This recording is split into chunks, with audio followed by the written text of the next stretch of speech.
Waliagiza fire engine, lakini mpaka wakati imezimika moto, hata mpaka saa hii zima moto haijafika.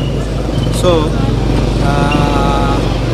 ni lazima tuambiwe na county government, moto ikitokezea Meru town, kweli tutaweza kuokoa town kama zima moto ilishindwa kukuja usiku mzima kuja kuzima hii moto?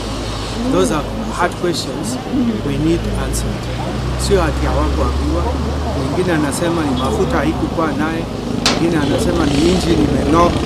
The safety of the wardens pamoja na prisoners is at risk. So ni muhimu kama ni county government procure more fire engines. Kwanza Meru town, nikiwa councillor tulikuwa na fire engines 4.